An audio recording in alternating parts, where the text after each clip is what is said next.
Starns. This shit's fire.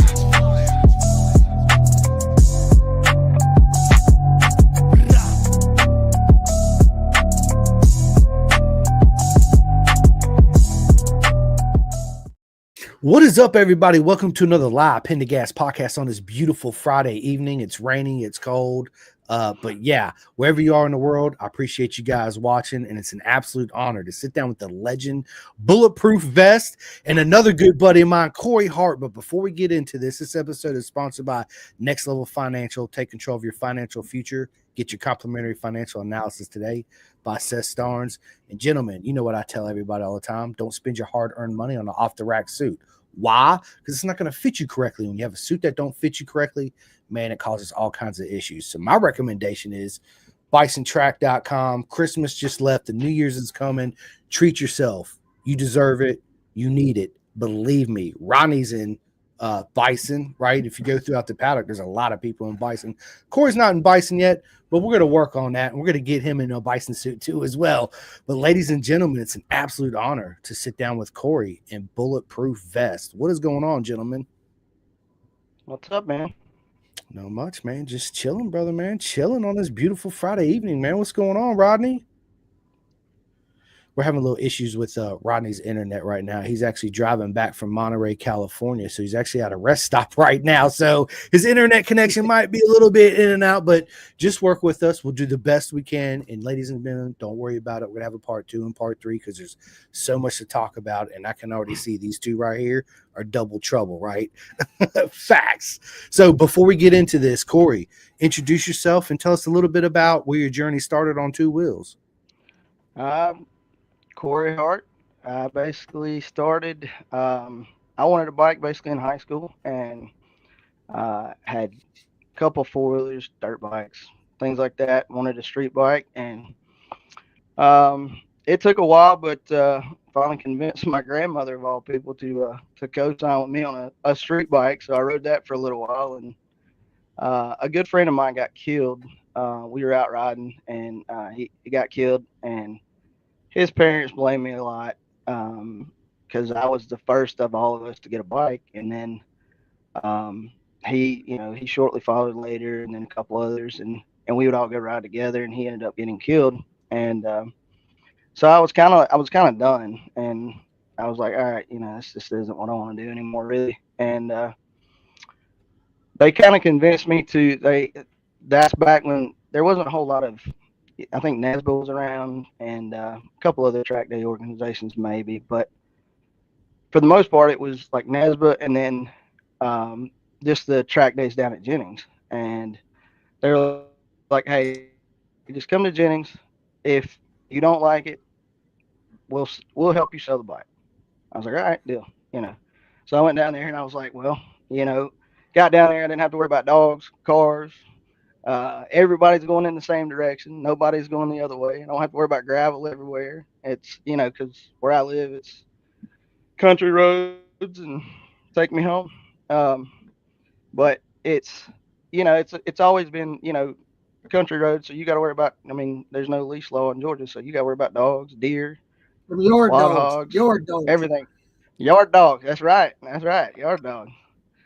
But so basically when I went and done that, and there was no limitation to it, and it was like, all right, well, I don't have to worry about all this, and I can just go and have fun. I done that one track day, and then straight into I did the Weir rider school at Nashville Super Speedway, back when they still ran it, and that was in 06. So I did my rider school there. Finished up that year. I think I did like maybe 2 more races, and then after that, and then had my regular license, because back then that's when we actually held you to a somewhat of a standard before they give you a actual license, and and so it was you had to finish like 2 weekends without crashing, and if you did crash, you had to tell them like specifically what you did, and so, but we had 2 weekends, no issues, and went on that year to I ended up going to Barber that year. It was probably like the biggest track that I went to that year, and just it was like I fell in love. I fell in love, and it's just something that has kept me. I ain't gonna say I'm on a complete right path, but because I've had my fun too. But it's kept me on a more straight path that kept me at least focused on something to keep me away from other things. So. Oh, 100%. You're the first friend I've had on the podcast that said his grandma helped him get a bike. I think it's fucking awesome. My grandma, she would help too, but then of course my mom would have stepped in and been like, absolutely not. What are you doing? Right. So Yeah, congrats to grandma on that. That's that's freaking right. That's amazing. right. Absolutely, man. Yeah, that's freaking awesome. And then of course, you got into from club days, racing and all that good stuff. Yep. So yeah, it's man, it's everybody's got a beautiful story in our beautiful circus and how they ended up there and got there, right? And I agree, Yeah. man, riding on the street's super dangerous. We Oh yeah. love it. I still ride on the street, right? But now it's more of a battle. I feel like, I'm Leonidas against the 10,000 Persians, which are the cars on the street, because everybody's doing this the whole Yeah. time. Yeah. Nobody pays attention. To be honest with you, they don't give a shit. They really don't, So you just got to protect you, right? And the track is definitely the best place to do it, especially if you want to ride fast, Yeah. We've been in Pittsburgh for the past 3 or 4 days, and these fuckers up here can't drive for shit. Now, there's right? no way I drive there's no way I drive a street bike up here. Dude, I remember the first time I went to Phoenix, man, and there was no helmet law, and I was like, wait, what? Well, what are they doing? Like, it blew my mind. Like, this is crazy. I don't care so real quick story. The only time I didn't wear a helmet, rode on the street, I was in South Carolina, Myrtle Beach for bike week. I mean, not bike week, but everybody from high school went, right? I forget what they called it. Anyway, senior week. There you go. I got a nail in my tire. So I was like, you know what? Let's just ride down to the gas station. It's like half a mile down the road, forget the helmets, blah, blah, blah, blah, blah. Get my tire plugged. I said, okay, I'm just going to do a loop real quick to make sure it's going to hold air, right? So I was going to do 2 laps, but I decided just to do that one. And as soon as I got left to get in the turn lane to pull back in the gas station, there was an 8-car pileup right beside me. So if I would have been right there and I didn't pull over, I probably wouldn't be here, right? And right then I was like, I will never ever get on my bike without a helmet. I don't care if I'm going down to the gas station or not, right? Of course, when we're all at Moto America, we're not, dicking around anyway, so it's okay not to wear a helmet. But there are some tracks that make you wear a helmet, even riding around in the pits. And I get it, it's for insurance reasons too, because if something was to happen, it wouldn't be good, right? So yeah, man. Yeah, well, good, man. Listen, awesome story, bro. And then, I got to ask the question: How did this gang right here start with you and Rodney? We started racing each other first. Yep. We started as enemies first. So, no, it was just a quick story. Quick backstory is I was at Savannah earlier that year because it was a COVID year, which was 2020. I was at Daytona in March of that year, and that was the weekend they canceled everything. Everything in the world shut down. So then the next event was May, like at Rodney. It was gonna be the first event that, like, as far as club racing, was gonna be able to do. Which was at Savannah, and I still had at the time I had an R6, and I went down and was just going to do a couple races and things like that. And that Saturday, I was in one of the races, and the guy in front of me crashed and got life flighted and things like that. So fast forward, I left that weekend. I was like, I don't know if I really want to, like, because I just had my son. He was at the time he was like 2. And he and you just look at things different when you have kids. I mean, there's no way around it. And I was like, I don't know if I want to race at that level right now. And because I just took a year off, and so like I said, there were a lot of people getting rid of stuff, wasn't getting rid of stuff just because of the COVID thing. And Matt Spicer posted on his on his Facebook page that Joe Cupido was selling his Gen 3 SV. And so I was like, all right, I'm like, I enjoyed racing SVs because I raced them back in 2012, I think. And I was like, I enjoyed it. And it's a little bit slower speed. And the COVID year, that was predominantly what the grid was. I mean, 1920, 2020, 21, the SVs were still competitive. So that was predominantly what the grid was before the Aprilias made their arrival. But so I contacted him and got in touch with him, and he had a Gen 3 and a Gen 2. And he was like, I'm really thinking about selling both, but I'm going to keep the Gen 2 for right now because it was a super bike and everything else. So the other one had the stock motor in it. And I mean, he had it all built to the gills as far as like clip-ons and everything else. It just didn't have it. It was just stock motor. And so I was like, yeah, I'll buy that just because of longevity. And I've never been the one to have a huge budget. So I was like, that'll work. So I did one event on it at Talladega, I think. And the next event was in July. It was a endurance round and sprints on Sunday. And at the time, I was working like as a tech or an official with Weir or whatever, and to help cover some of the costs with my entries. So I went down and sat around all day for the endurance race. Well, lo and behold, as I'm driving down to Savannah on Friday, Joe calls me and he's like, I'm leaving Savannah. And I'm like, why? I was like, I thought you weren't coming. He's like, well, I didn't plan on it. He's like, but Rodney blew his bike up at Road America and he needs another bike. And I'm like, and so I agreed to sell him mine. I was like, okay. And he's like, he's racing this weekend. I'm like, great. I'm like, okay. I'm like, so we show up, and I'd never met Rodney, but even I'd seen him at the event in May because he was literally just parked like a couple of places down from me at the time. And he, so I'd seen him, and he had a couple of different SVs at the time. But that so that Saturday I officiated and helped with the grid and tech. And then that Sunday, me and Rodney had 2 races together, and we talked briefly before the race and like, good luck, have fun. And it kind of turned into a little bit of a slugfest after that. I was teaching class that weekend. I was teaching Corey class. Look at I had to save it.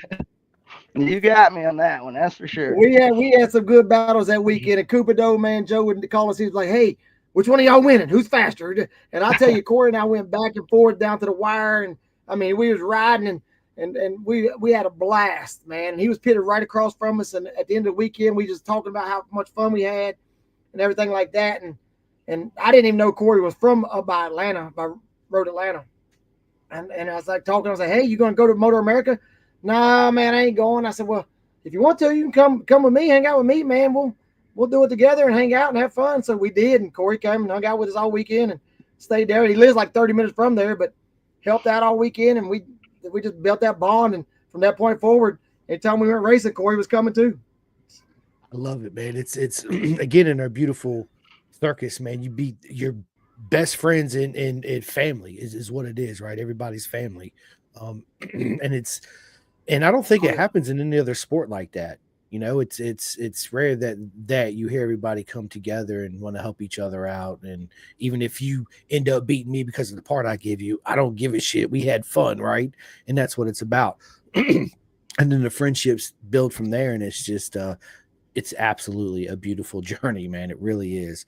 We actually have a couple comments I want to get to just real quick. Brennan Triplett, what is up? He says 3 legends in the house. Thanks, brother, man. But you're the legend, and these 2 guys are the legends. I'm just a regular old guy that likes to talk about motorcycles, right?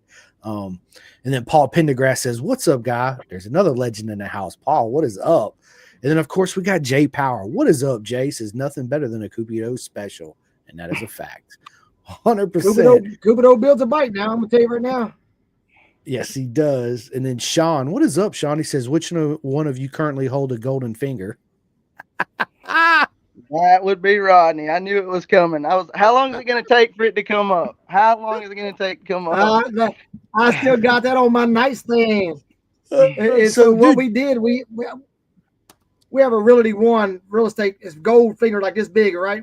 And Corey came to one of our award ceremonies a few years back when we had it in Jacksonville. He came down, him and his wife, and we took it off the table, right? And we took it home with us. So we gave it around for whoever's number one. So if Corey beat me that weekend, Corey got to keep the finger. And if I beat Corey, I got the finger back. And I think it was a barber. He crashed out. It was in the back of the ambulance and everything else.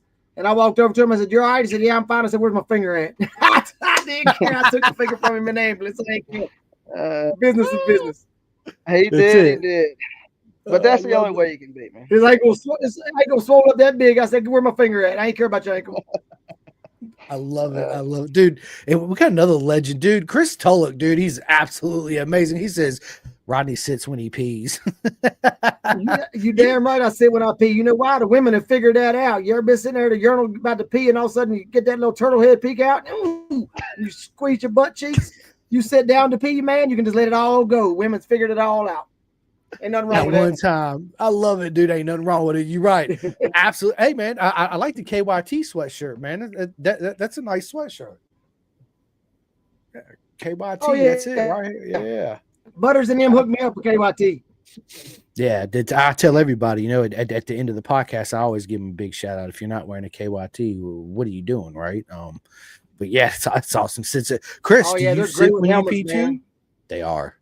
Absolutely, they are. And honestly, man, Chris never sits. Chris is always on the go. He is, absolutely is.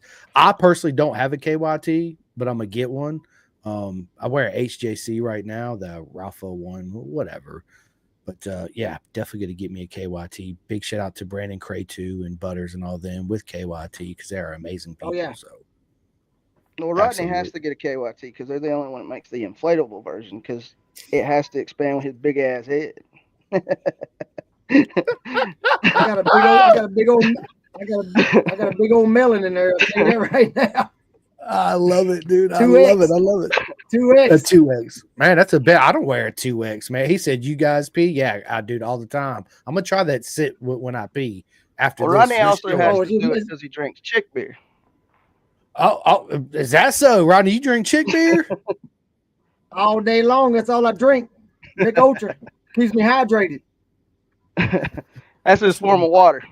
That's his form of water. That's what my wife drinks. I don't drink. We was out here this past weekend, and my girlfriend's daughter lives out in Monterey, and that's where we came to see with the grandbabies and stuff. And she's like, "Do you want some water for dinner?" I said, "Ma'am, I ain't drank water since October." She said, "What do you mean October?" I said, "I don't drink water unless I get to the racetrack." And she said, "You don't drink water?" I said, "No, I couldn't tell you last time I took a drink of a glass of water." I said, "I drink Mick Ultra and Dr. Pepper Zero or Diet Coke. That's all I drink." He shows it. She was like trying to give me water. I said, "I don't drink that stuff. I'm allergic to it." That's hilarious. He used to drink Diet Coke, and then he switched up on me because I started drinking Diet Coke because that's all he had in his refrigerator. So I was like, I'll just start drinking it from now on. And then, of course, now he goes to Dr. Pepper. He has to one up you, Corey. You already know. Always. Kitty. Always. Is that a new cat, Rodney? That's a Coda. Okay. So on the way to that, remember back in October when we podcasted and we found that cat in the RV? Yes. Found two of them underneath my RV that rode all the way underneath the RV from my house to Daytona. And we found them in the middle of Daytona in the speedway and while we were sitting at the Rider owner lot and found them. And we kept them. We got two of them traveling around with us, Coda Tona. I love there it, you man. go. I'm a freaking animal lover too, as everybody knows. And I went to Angels of Assisi and just adopted we call her Princess Fiona. So this is our new little puppy right here. She's a pit mix, I think, with a lab. This is what they said. She's 13 weeks now. So yeah, man. Yeah, I got 2 dogs and 2 cats running around this RV from coast to coast. I love it, man. I love it, dude. I love it. Sean says no chick ultra until he makes the grid. Who are you referring to, Sean or Corey? I got to explain that a little bit. Okay. Sean's the head mechanic for Joey O Racing, head mechanic for worked with Corey and I and does all the mechanicing for us and stuff like that. He's the boss man of this whole establishment. I'm going to tell you right now, whatever he says goes. So there for a while, me and his brother Joey, we get to the racetrack and we start throwing back them chick beers and throwing back a lot of them. I'm talking a lot of them. The next day we'd get up and we'd run practice, and next thing you know, we was like, we're a little sluggish and stuff, wasn't feeling too good. And so Sean finally made a rule, said, hey, no more beer until you qualify. So now once we get to qualifying one, once we make the starting grid and run the 110% to get on the grid or whatever, once we make the show, the pit board will come out with a Mick Ultra sign. And they know at that time we can start drinking beer. I love it, man. We're in the show. We're in the show. Let's go, right? We got to celebrate now. It's freaking amazing. Because I'm going to tell you right now, you need to celebrate just to make Motor America. It's hard to get in the show anymore, man. They're getting faster and faster. Yeah, absolutely they are. You know, the talent rises every year, but it's good because iron sharpens iron. We all know that, right? It just makes you want to focus more and do better and drink more chick beer, Mick Ultra, right? That's freaking awesome. Jay Power says solid strategy. LOL, dude, it really is. It's solid strategy. Roger's in the house. What is up, Roger? He says beer helps with qualifying 100% of the time. It's a great motivator. I thought it did me too until he made the rule, and then after the rule, I really respected it a lot because I felt a lot better. I did make them show a lot faster though too. Oh my God, I love it. I love it. So Corey, man, what's your plans in the future as far as track days or any of that? So for me or Corey? Corey, we get to go ahead, Corey. Bulletproof.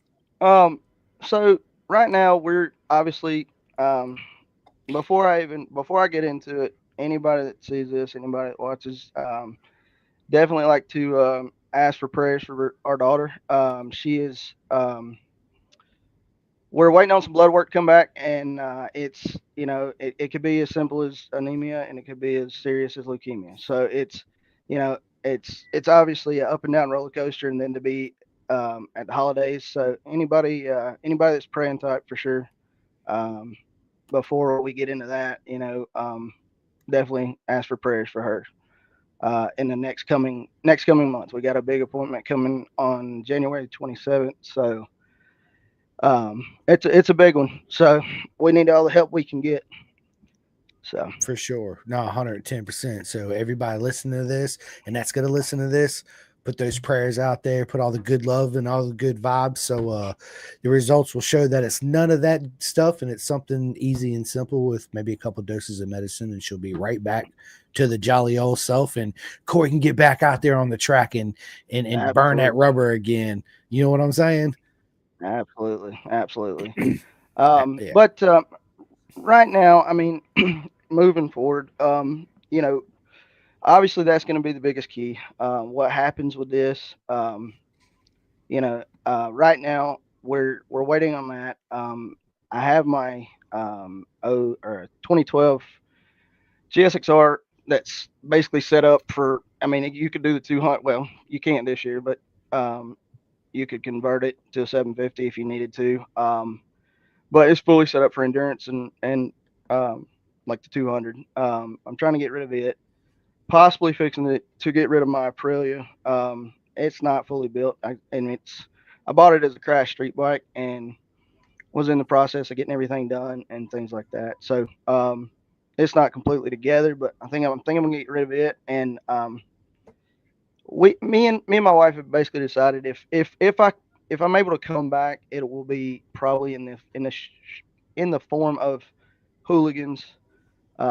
Or something along those lines within the next couple of years, just because of I have my son as well, which I only have him every other week and the holidays and things like that. And but with the two kids, obviously, my daughter, she was in NICU when she was born, so we didn't get a real good start on last year, just because it those issues kind of dragged into the first of the year, but we got that taken care of, and then. So we just decided to take last year off, try to come back this year, and then looking at Moto America, and like, for example, I seen a bulletin today that was in my email about it. Damn, my laps transponder, new transponder got to be had if you don't have it. So I mean, that's another expense that it's like it's just making it harder and harder in situations like this to get back out there, just because, I mean, and depending on what classes it's for, it could be, it's probably going to be more. If I had to guess, it's probably going to be like Superbike, Super Sport, and the bigger classes. But any added expense is going to make it hard for us to get back out there. But we're gonna we're gonna do our best. We're gonna try to sell both of those bikes. We've kind of narrowed it down to let's get rid of those 2 bikes and possibly get a Hooligans bike. And all 3 of the first rounds are close, semi close to home. So, the first 2, and then the last one, the 2 out west. It's probably not gonna happen this coming year, and just unless we fall into a ton of money or hit the lottery or something like that. But that's what we would like to do. But everything is all hinged off of what happens with our daughter, obviously. But we enjoy being at the racetrack. We enjoy, you can ask Rodney before Sean came along. I was working on my bike, his bike, taking both bikes to tech. I mean, I'm just one of those types of people that just stay busy, and I try my best to get to stay busy to get back out there. But it just past couple of years hasn't been in the cards financially, just because of certain things. But that's okay, because I've raced since '06, and even if it ended tomorrow, I'm okay with that. So Yeah, absolutely, man. It's family first. I'd be in the same position. Some, again, I said this before we go live. I don't see how your nerves are as calm as you are right now. I'd be just like a nervous freaking wreck. My anxiety would be through the roof. And yeah, man. So absolutely sending all the love and positive energy your way, man. 110%. Everybody else, like Jay Power said, praying for you, dude. Peace to your family. Roger said, pray for you and your family, Corey. And then Joe comes in and says, got my boys on with you tonight. Absolutely, Joe. We're waiting on you, Joe. Where are you at? Yeah, where you at, Joe? We're waiting on you. There's old Joe. Joe's awesome. I actually talked to Joe. It's been a while, man, since me and Joe actually sat down and talked. We did we tried to do a video, and I don't think he could. His camera wasn't working or whatever. So we got to make this happen, Joe. If you want to, Joe, I can send you the link right now. You can just jump on in for a few minutes for sure. He says, I'm coming back. Come on, Joe, let's go, right? I can't wait to hear all about it, buddy. So, yeah, and then I don't know if people know, but you're also brothers with Nikki too, right? Yep, Nikki Munchler. That's my brother-in-law.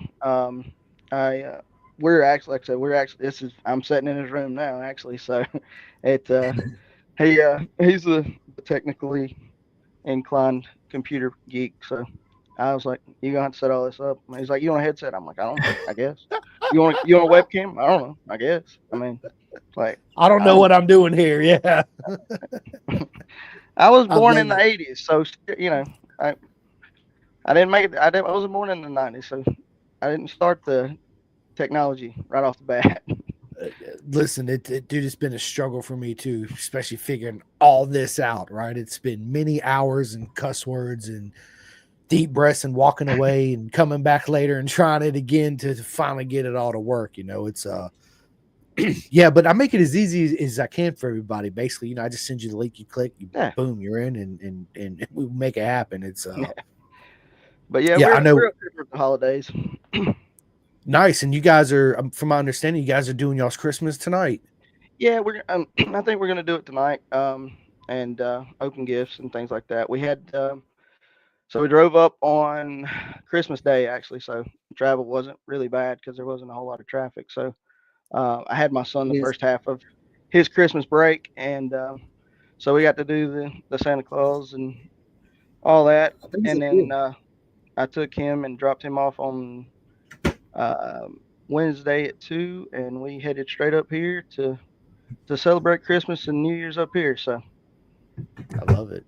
And Rodney too. Rodney's actually just left Monterey, California, going out there to see his family too, right? And I know you enjoyed your absolute Christmas, right? Everybody, I hope everybody had a proper mega Christmas for sure. Oh yeah. Me and my wife, we don't really buy each other much. It's all about Rossi too, so we spend our money, and my God, he's spoiled. And I couldn't imagine you, Rodney. I know you spoil your kids and grandkids too as well, right? I could only imagine. Oh yeah, they don't live a rough life. I promise you that. They act like they do because they're kids. They don't have they want everything new, want everything now. But they don't live a rough life. Even the cats and dogs don't struggle at all. Mine neither, right? And Rossi, like, he's waiting on. So my brother lives in Colorado. He sent my son some V-Bucks and a gift card in the mail, right? Yep. And Rossi's probably still right now at the window looking outside, going, "The mail ain't showed up yet." I'm like, "Dude, it's probably not coming today. I need Nick's number." So I give him Nick's number. He's like, "Hey, Nick, when's my V-Bucks gonna come?" I'm like, "Dude, just have some patience. It's gonna be here." Because as soon as you get it, you guys already know in 5 seconds it's gonna be, "Hey, Daddy, check out this new skin I got." Right? Yeah. The kids didn't grow up like we used to. 4 to 6 weeks cash on delivery. Remember the mail truck pulled up? You had to have a check on your counter from your parents to buy something. You had to wait 4 to 6 weeks. Yep. Dude, yeah, I do. And I remember the cereal boxes, you could fill something out and send it in, and they'd send you a little toy and have a little toy in the cereal box. Yeah, man, I'm giving away our age right now, but y'all remember the old East Bay catalogs? Yes, yes. Man, yep. I used to make my parents order me a bunch of shit out of the East Bay catalog, actually. Matter of fact, I have a Bo Jackson jersey from the East Bay catalog that my parents bought me from back in the day, hanging up in my closet. Because, yes, I'm a Raider fan. Do I watch football? Absolutely not, unless it's the Super Bowl. And even then, I just go to hang out for the wings and the beers and all that good stuff, right? To me, everybody knows it's two-wheel racing. If it happens to be on TV and I catch it, I'll watch it for like 30 seconds. So I'm like, okay, I've seen enough, right? Because we just suck anyway. But, yeah.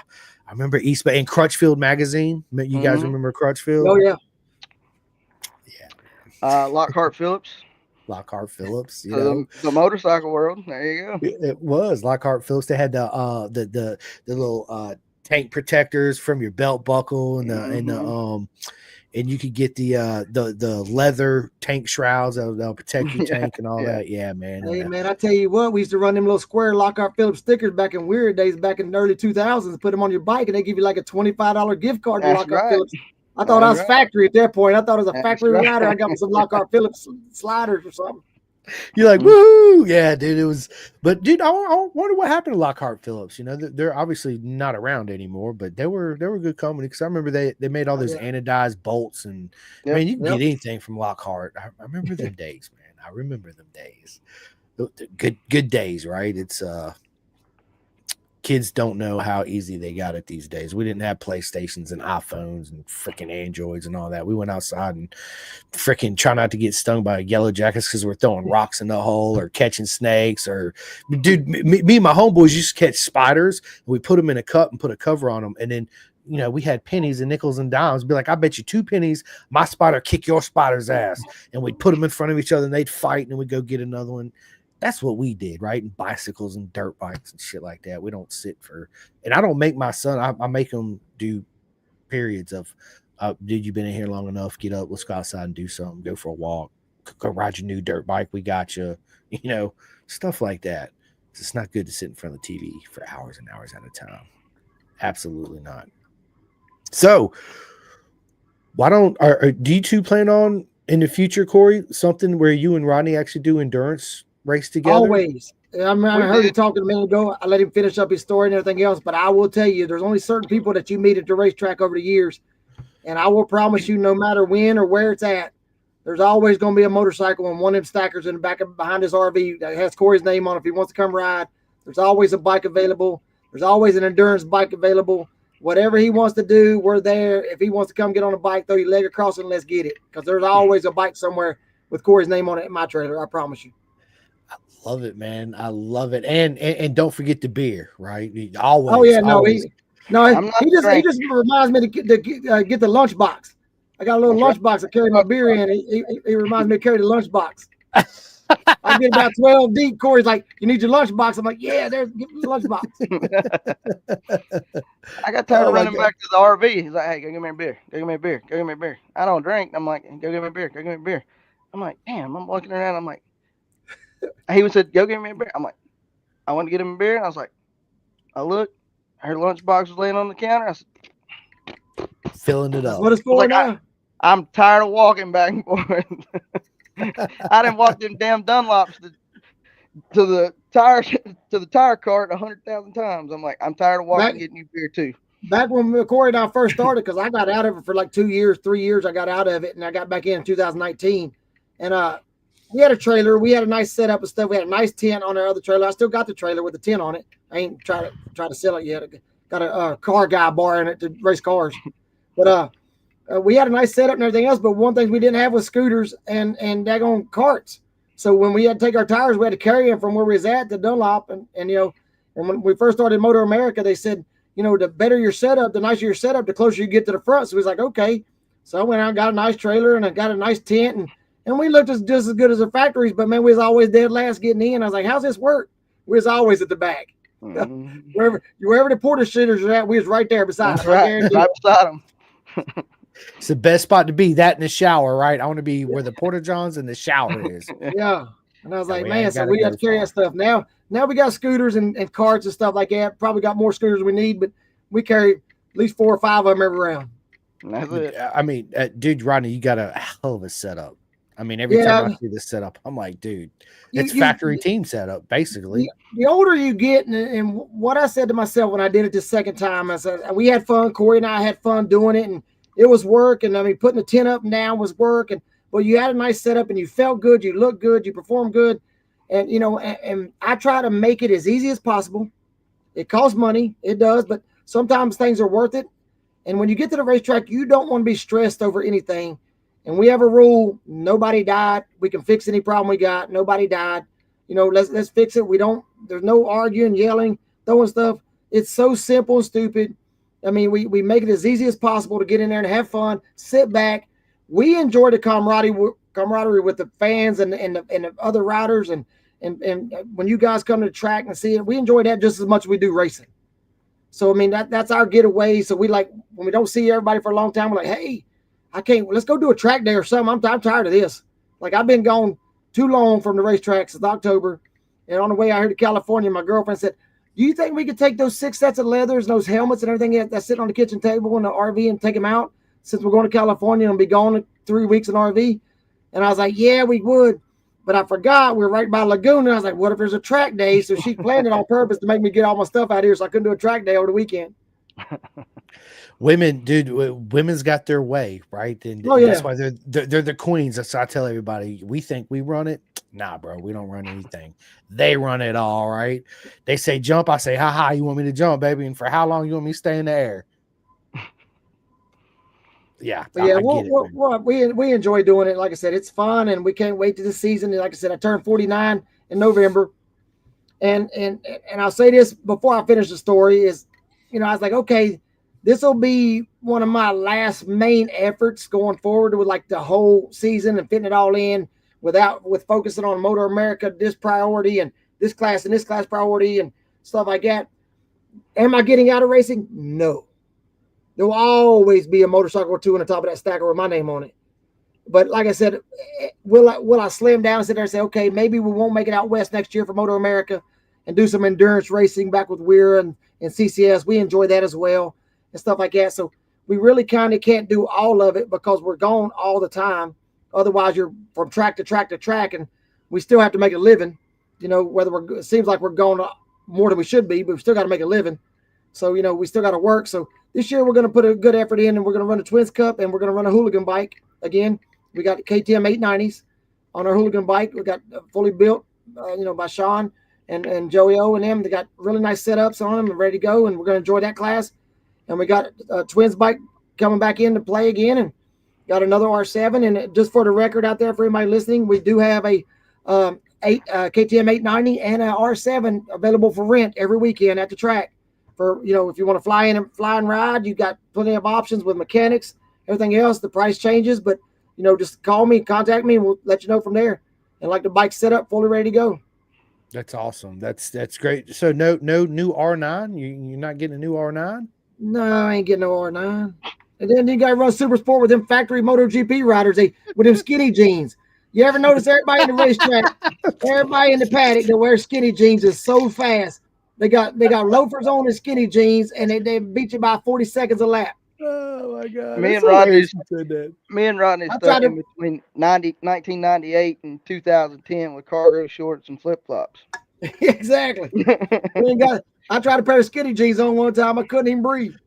Dude, it's funny you said that, man, because a buddy of mine, dude, he shows up to work one day, and this business is shut down now, but he shows up. I was like, bro, dude, I got two questions. Why the hell are you wearing them skinny jeans, and how'd you get them on, and who bought those for you? Did you really spend your own money? Like, this is what he told me. My grandma bought me these. I was like, dude, shut up. Your grandma did not buy you no skinny jeans, bro. You went out there and you bought your skinny jeans and you put them on. You said, ooh, I look good. You don't. Absolutely not, dude. He got a gift card from his grandma for Christmas and went and bought him himself and blamed it on his grandma. Was what he did. Oh my god, I laugh at people, man. I mean, I don't wear my clothes like baggy. I like them to be fit, but not skinny jeans, man. Not Yeah, look at all them. Look at all them factory guys that are up front leading them. Every one of them got them skinny jeans on, can't breathe, and them loafers on, and they come over and they're just Loafers. I just can't do it. Skinny jeans and Vans. Yeah, that's what it is. Them white Vans skinny Yeah, jeans. right. Yeah, White Vans skinny jeans are their calves are about the size of pencils. Yeah, and they iron their t-shirts. Got creases in their t-shirts. Yeah. Come on, man. I love it, dude. I pulled my KYT or my Joey O shirt out the dryer in the RV and put it on. Let's get it. Let's Camo go. cargo shorts, a Joey O shirt, and some flip flops. Let's go. Exactly. Let's race. I got my Joey O on right now for life. I love it, man. I love it. A few weeks ago, on the way to California, we was coming through and we made a few days early. We made really good time. We set ourselves a pace to do it. And we got here early. We pulled through Long Beach, and I stayed over in Long Beach with Joey O and his wife Mindy for 3 days over in Long Beach, and we partied like rock stars, man. That's a nice setup he's got going on over there. I went to Long Beach. I used to work at this job. They flew me out there for like 3.5 months, dude. Put me in this hotel, rented me a car. They said, don't go to Vegas. I'm like, yeah, okay. Boys, when we get done this weekend, we're fucking going to Vegas, right? Dude, go to Vegas, hang out in Long Beach, man. Yeah, with Huntington Beach, dude. We was all over the place. It's yeah, we had a good time. Yeah, dude, it's absolutely a good time. But man, they found this like freaking what do you call them? The like a swap meet, man. And they go in there, man, they're spending all their money on these basketball jerseys. Like, what are y'all doing, man? Like, dude, you should be buying tires and clutches and clutch levers and body work, man. Forget the basketball jerseys. Like, come on, people, let's go. But yeah, you see me buy a basketball jersey, I know for a fact I've paid $50 for it. I can sell it for $500 within 10 minutes. I ain't even gonna put it on. I'm just supposed to resell it. Absolutely, I'm the same way. I don't have any. I take it back. I have one basketball jersey hanging up in my closet. And you guys already know who it's MJ, the Michael Jordan, man. He was like the Valentino Rossi of the game. He might have not been the greatest of all time as far as stats and points. Fuck all that. But what he did for the basketball sport and the way he elevated it and made it so popular, it's basically the same thing Rossi did, right? And as new challengers come in and the game changed, because it has changed, he adopted, and you guys know the deal. So, yeah, that's the only jersey. Jay Power says, Joe, do you wear skinny jeans? LOL. Yeah, Joe, do you wear skinny jeans? I said fast people. Joe Cupido is not fast. I said fast people with skinny jeans, not Joe. So Joe's in cargo shorts and flip flops. Then no, Joe dresses up too. Joe's fancy too. His bikes are pristine. I'm gonna tell you right now. Anybody out here that wants to buy a bike that's set up, you need to buy a Joe Cupido bike, because I'm telling you right now, every nut is all matching color. They're all torque spec. And the polished, I'm telling you, he puts together a great bike. I'm going to tell you this right now. So I pick on Joe and Joe picks on me, but no, Joe's good people and his products are good. His whole pit set up right. I mean, he does it right, man. Joe Cupido does it right. He is a stand-up guy. So a quick story about Joe. So obviously I bought that Gen 3 from him. Rodney bought the Gen 4 Superbike, and I think the only thing that had been done to the bike was it had high compression pistons in it, if I remember correctly. I can't completely remember, but he sold me the bike. You know, he's like, hey, it's been a great bike, hadn't had any issues, anything like that. That weekend that me and Rodney were racing, the first race, that picture's from the first race me and him had. Because on lap 2 of the last race of the day, I think it was, my bike blew up. And trying to catch me. Ha! He was giving it all he got. He wanted that golden finger, baby. He was giving it all he got, man. I looked back and I was a ghost. Gone. But so I didn't even call Joe. Rodney called Joe. Or either Joe had reached out to Rodney right after we had left the track, the races were over, and he told him, hey, he's like, Corey's bike blew up, and I mean, it is what it is. You bought a race bike, things happen, and it is what it is, Part of the game. And, and then he calls me out of the blue, and he's like, hey man, he's like, I heard what happened, and he's like, I tell you what, he's like, where are you going to take to get it fixed? And, at the time, if you live in the Southeast or if you don't live in the Southeast, it goes to Mike Coppolis.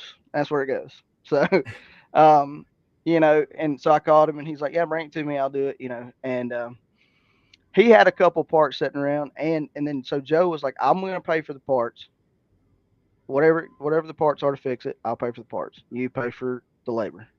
And he's like, does that work? And I was like, I mean, I'm not expecting you to do that, And he's like, no, he's like, I want to make it right. He's like, I feel bad, and I don't like to sell anybody anything that is, that looks like I could have potentially, done something to it or something like that. And he's like, that's just not who I am, and I don't feel comfortable doing it. So he paid for the parts.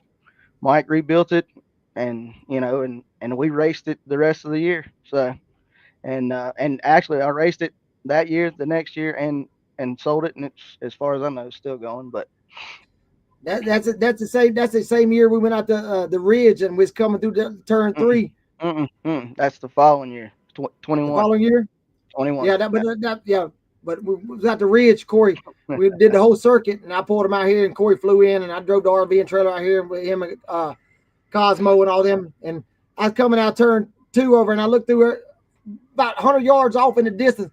I see a red and blue bike coming out of the woods. It's Corey. I'm talking about it. He was as far out as you could see. I don't know how he went that far through the grass and then crashed. He just stayed on 2 wheels and rode forever.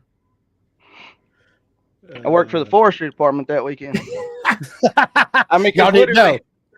Well, so it was at the Ridge, and it's technically it's turn 3 technically, but with the stupid start with the little chicane, if you count those, it's like turn 5, 6, something. And you come up over the hill, and then you got to flip back to the right, and then you got to flip back to the left, and then you got to let the bike drift out. Well, this was like my second lap, and old Cliff Ramsdale, I'm like, there's no way. Cliff was. I'm not even letting him lead me in practice. He's already led me this one sighting lap. I'm not letting him lead me in practice. I love you, Cliff. And got to the top of the hill, and I was way too far to. And the thing is, it's one of those sections where if you mess the turn in of the first one up, you're gonna mess the second part, third, rest of it. Well, instead of me just backing out of it, I was too far to the left when I went to flip back to the left.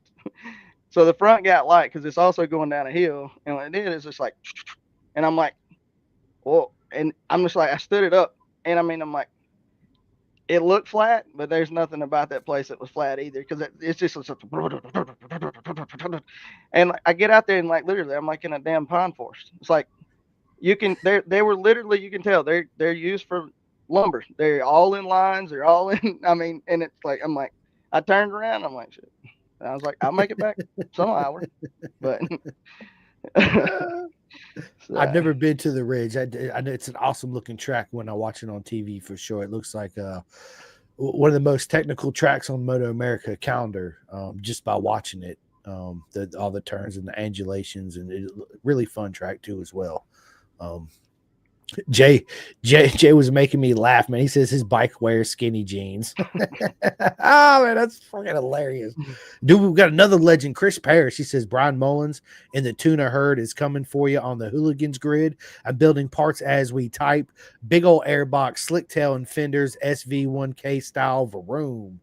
I'm gonna tell you right now, Brian Mullins ain't gonna be able to race that long because he got 17 kids. Man, he's gonna have to pay all the entry fees to get him into the track. They can't afford to race. He got a platoon of kids. I'm telling you, they're all good though. Brian Mullins, good people. Oh my god, that's hilarious. Can't afford to get all the kids in. I mean, hey, you got a lot of You can't kids. It's buy gonna no be pretty tires once you get expensive. that platoon in. You can't buy the tires. You ain't got the money. I used to go try to find him at the racetrack, but then I was like, I'm tired of going to try to find him to talk to him because I get to where he's at and it's like he's got like 10 kids standing out there and I'm like, I don't see him anywhere. And I mean, it's like you finally look and look and look and you kind of see him tucked away in the corner, like trying to get 5 minutes, 5 minutes apiece. And he's like, it, because you got one kid going passing him on the motorcycle like this, passing him on the motorcycle like this, all over the place. But he's great, people. He's good. Oh He's a yeah. good person. He'll I do think the anything for hooligan anybody. classes. I think the hooligan class this year is going to have a lot more people coming out of super sport back into the hooligan class. Hooligan class is coming around. I mean, you could be you're what 36 people on the grid, and I mean you got 45 sometimes take qualifying. It's 115% to qualify, so it's not stressed. I mean, you can go out there and you still run. You still have good battles on 25th, the 30th, and on up the chain stuff like that. I think a lot of people are going to step out of that class and jump into hooligan class. I love the hooligan class. It's one of my favorite classes. It's such a unique class in Moto America, and it's something I think we've been missing for a long time. They race CB 500s out there in the UK, and bikes like the Super Hooligans. It's a good way to almost be an entry level starter class in Moto America, it sort of speaking in a point, because the bikes ain't super expensive. You really don't have to do a whole lot of modification. Well, it depends on what bike you get, right? Because it's like the super sport class now, where there's so many different engine configurations and horsepower differences. It's more difficult than it was when they first started it, right? Because then you had the air cooled championship and the water cooled championship in the same Super Hooligan class on the weekend. So you could buy a cheap air cooled bike and pass tech, and there you go, right? Joe says he's got his He got one too. 890R Duke. Yep. Yep. He called, and we talked about it for a couple of hours, and he went the next day. I think he bought one and gave him a heads up, because even the KTM 890s, there's a lot of work you have to do to them to keep them reliable. A lot of people are having engine problems with them and stuff like that, so you got to go through them and make sure they're built right there where you need them to be, without going too much. Otherwise, they don't last. The next thing you know, you're $6-7 grand in another built motor for a KTM.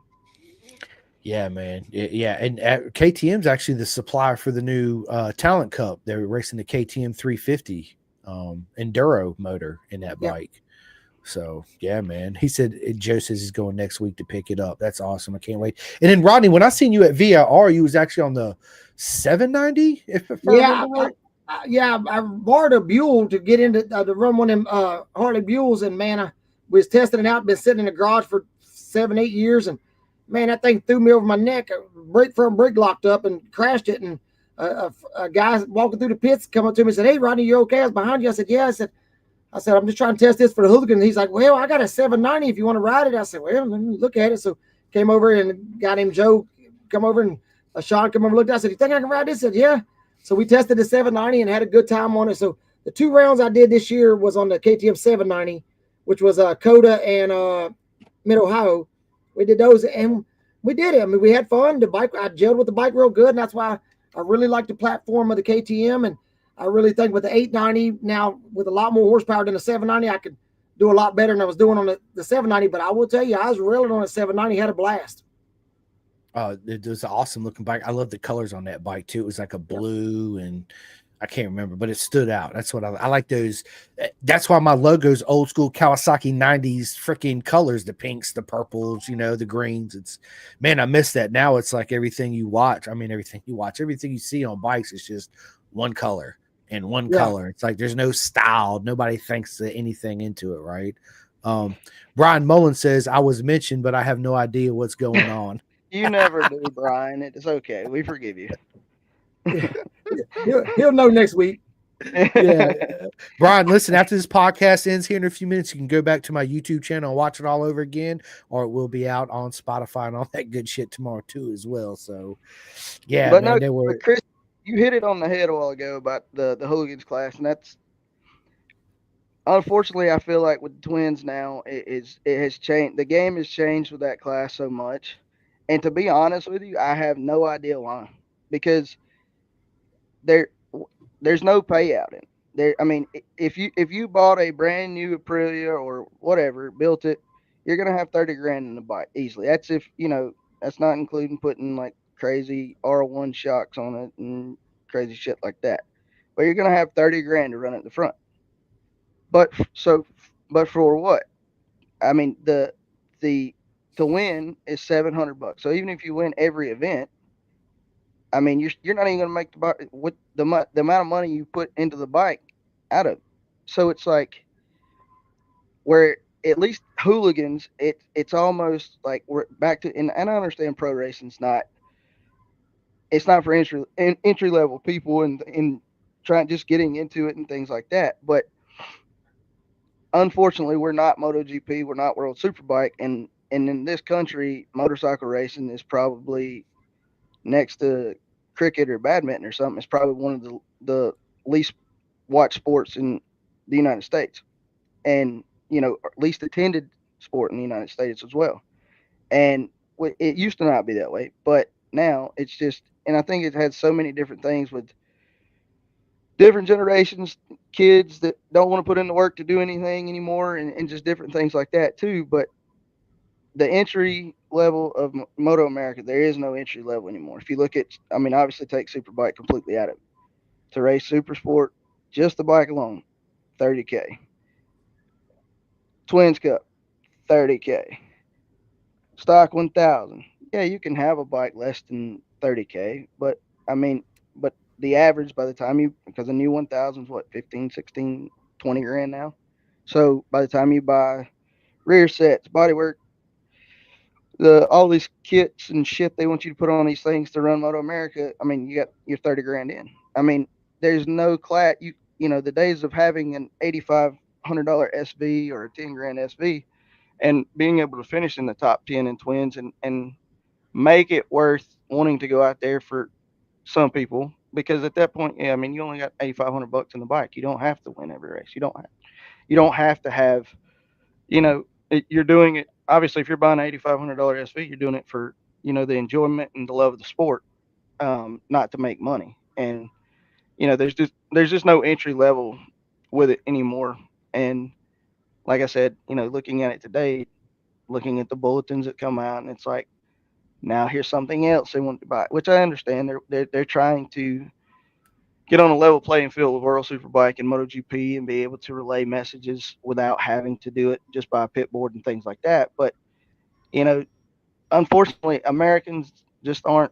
They don't want to dump that kind of money into road racing. And you will have you'll have your core people do it. But I feel like too, that's another thing. I mean, because the price of one of them I think is like $1,650, and the other one's like $700, and that's an added expense that nobody, I guarantee nobody that was, you know, outside of a factory team saw coming this year. So that's more money that they got to put. Just like last year, if you were going to run more than 5 races, you had to have an airbag suit, which I understand in the name of safety and things like that. I get it, but not everybody can afford, a $1,200, $1,300 suit that is airbag compatible. Not to mention that however much the airbag is. So, Yeah. and like I said, that's not me. That's not me knocking on Moto America or anything. It's just obviously everything in the world has gone up, and they have to. Obviously, it's a business. They have to run it as a business, and But with that being said, it it also pushes a lot of people out. And like I said, I know pro racing is pro racing, and it's for big pocketed companies and big pocketed people. But I also feel like there's a place for the back of the van riders, the weekend, the guys that do this for a passion and do this for the love of it, and not chase money, and not have big sponsors that pay most of their costs and things like that. I feel like there still needs to be a spot for that. But 100%. No, 100%. Just like they did away with the Junior Cup, where we can go out, me, you, and him could throw in $300 and go buy a Savage title 400 and dump $5,000 into it, and boom, we're going Moto America racing. Now the Talent Cup, it's 25,000 or whatever it is just for one bike, and then you don't want just one bike. You got to at least have that and wheels and all this, but this is a whole nother conversation. Listen, we're coming up on 1 hour. I promised your wife I'd only do this an hour. I promised my wife I'd only do this for an hour. So listen, gentlemen, I will shoot you both. Well, I'll create a group text message. We'll get in it together. We'll come up with a game plan for our next podcast together. This has been a lot of fun. Thanks for everybody that tuned in and watched this. It'll be out tomorrow on Spotify. You can go back to YouTube and rewatch the whole thing. Nothing but love for everybody. And one more thing before I end this, man, please, everyone go send all your love and good vibes to Corey over here and his family. They definitely need it in a time in need of this right now. And yeah, man, we will catch you soon. Corey and Rodney, is there anything you guys want to say before I end this podcast? Hey, come down to Daytona. We'll be in Daytona in March for the whole week, Supercross week. We'll be there for like 12 days doing the mancation, watching the Superbike races and the 200. Stop by, say hi, drink them Mick Ultras because we'll be in the show. Corey, you got anything to say? I just want, like I said, I just want to appreciate, I appreciate everybody. Anybody can throw up prayers. Chris, I appreciate you having me on. Glad Rodney could get on today as well. And the plan is to try to be out there in some shape, form, capacity this year, but we'll just see how things go with our daughter, because obviously that's the most important thing, and we'll just go from there. Yeah, So. Absolutely. Well, gentlemen, it's always an honor to sit down with you two, and I value you guys' friendship more than anything. And it was an honor to finally meet you, Corey, at Jersey last year. And yeah, I'll be at Daytona too. So I'll be out there wreaking havoc, running around, hanging out with Rodney, talking about, Rodney, I'm hungry. When's dinner? When's lunch, bro? Let's go. We're going to go to Victory Lane and the casino in Daytona. That's where we're going, baby.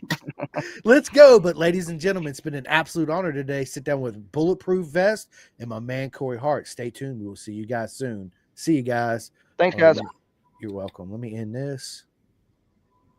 Play outro and calling all two-wheel enthusiasts. Get ready to rev up your earbuds with Pin the Gas Podcast, the ultimate motorcycle racing podcast, hosted by Chris Simcoe, one of our very own excellent leaders here in Roanoke, Virginia. With expert analysis, behind-the-scenes stories, and exclusive writer interviews, Pin the Gas Podcast delivers the adrenaline rush of the racetrack straight to your ears. Whether you're a diehard fan or a curious newcomer, you'll gain insights that will transform how you watch and understand motorcycle racing. On your favorite podcast app, join Simcoe as he takes you on a high-speed journey through the world of motorcycle racing. Pin the Gas Podcast.